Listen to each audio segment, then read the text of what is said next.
Okay, imagine this for a second. What if all those gods we read about in myths, the forgotten ones, what if they were actually still here? Uh-huh. Walking among us? Exactly. Kind of struggling to stay relevant in, well, our world of tech and screens. What if America itself is sort of woven with their fading magic? It's a powerful hook, isn't it? It really is. Welcome, everyone. We're doing something a bit different today. We're not just retelling a story. No, we're digging into the core ideas, the big concepts from this really imaginative book. Yeah, forget simple plot points. We're talking about belief, how Yeah. myths change over time, and how the past just keeps showing up, even now. It's persistent. Definitely. Yeah. And hey, before we jump right in, if you like digging into ideas like this, you should check out Mindful Moments over on our YouTube channel. Oh yeah, they've got some great AI-powered analyses of books, including this one. Right, designed to really get you thinking, long after you're done listening here. So the journey really starts with this character, Shadow. He's just got out of prison, 3 years he served. And he's completely adrift. His wife, Laura, she died while he was inside. Yeah, and even in prison, you get this sense, this quiet feeling that he's maybe not entirely walked the straight and narrow before. A certain compromised conscience. And then almost immediately, this character, Mr. Wednesday, appears. Very enigmatic. Offers him a job, a very strange job. Which Shadow naturally turns down at first. But Wednesday, he doesn't really take no for an answer, does he? Not at all. He's persistent. Yeah. And that first meeting they have on the airplane, it's immediately unsettling. Which sets the tone, right? That maybe the world isn't quite working the way Shadow or we think it is. Exactly. And that feeling just ramps up as we start meeting these, well, old gods trying to make their way in modern America. Like Bilquis in Los Angeles. Right. Her power is clearly ancient. You can feel it. But the way it works now, it's almost transactional, isn't it? Very modern in a strange way. It's such a stark contrast, this figure of immense historical significance. Reduced to these fleeting, almost personal encounters to draw power. It really makes you think, what does that say about what we value now? What are we maybe unknowingly worshiping? It definitely suggests they've been diminished, or at least their role has shifted drastically in a world that's largely forgotten them. And that brings up the whole idea of belief and remembrance being crucial for these gods. Yeah, that line from the Buffalo Man to Shadow. Believe. If you are to survive, you must believe. That hits hard. It really does. Why belief specifically? What is it about faith, not just knowing they exist or even fearing them, but actual belief that keeps them going? That's the million-dollar question, isn't it? And Shadow's dream. Yeah. Where he sees the forgotten gods. Oh, yeah, with their broken totems, their names lost. It's such a powerful image of what happens when you're not remembered. The book puts it bluntly.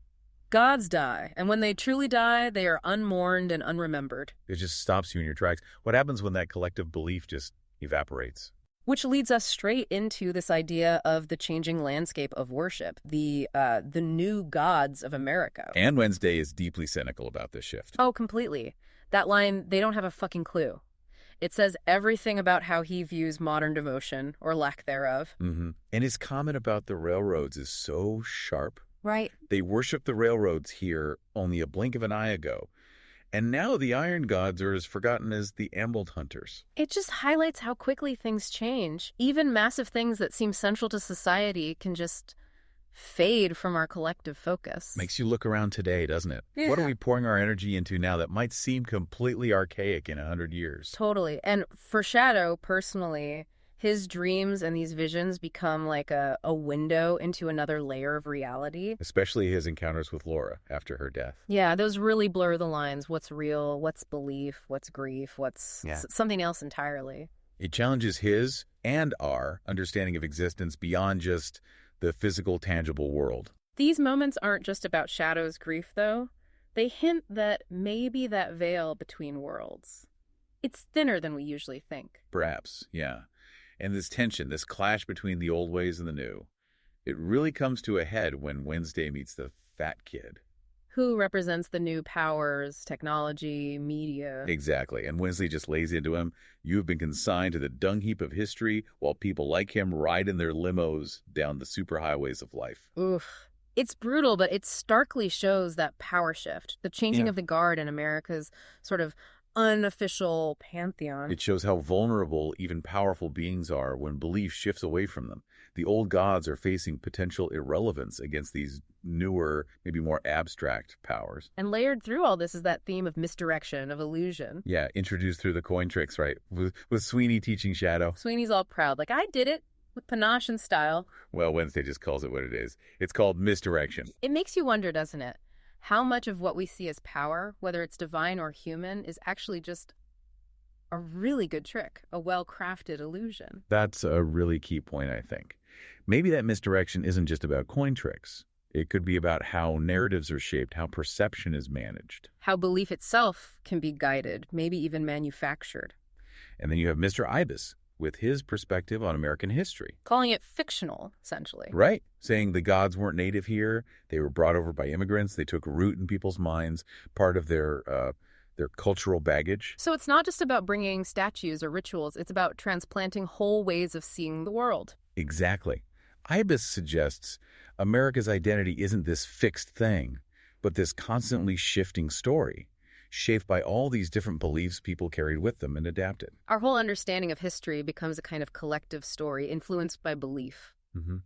And you see the connection between power and sacrifice, too, like with Mama Zuzu. Yeah, her understanding of the suffering of enslaved people and why they needed and still need the old gods. It connects the spiritual directly to real-world struggle, suggesting belief could be this vital source of strength, of resilience, when facing terrible oppression. But it's not all doom and gloom for the old ways, is it? There's resilience, too. Definitely. Look at S.E. Tregowan's story. Right. She comes over as an indentured servant, faces huge hardships. But she adapts. She survives. And she subtly keeps her beliefs alive, influences things around her, even with small things like belief in piskies. And that quiet persistence of her beliefs, her resourcefulness, it actually helps her build a better life, doesn't it? Marriage, better standing. It shows how even individual beliefs, maybe focused on seemingly small things, can ripple out and actually shape reality in tangible ways. So the whole journey Shadow takes with Wednesday across America, it's really a journey through all these hidden pockets of belief. Forgotten lore, different traditions all coexisting. And the group they gather, this eclectic mix of characters. It just underlines how rich and varied America's hidden mythological landscape really is. It's like peeling back the layers of a map you thought you knew. A hidden map of American spirituality, yeah. Each stop adds another piece to this really intricate picture. Mm-hmm.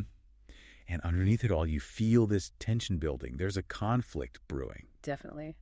Wednesday gathering the old gods, the Buffalo Man's words. Changes are coming. There are certain decisions that will have to be made. Yeah, it's ominous. It clearly foreshadows some kind of major confrontation. You feel that clash between old and new is just inevitable. It sets the stage for a big reckoning. So after all that, what's the big takeaway? What does it all mean? Well, I think the book makes a really powerful argument that the stories we tell ourselves, the things we choose to believe in, they aren't just stories.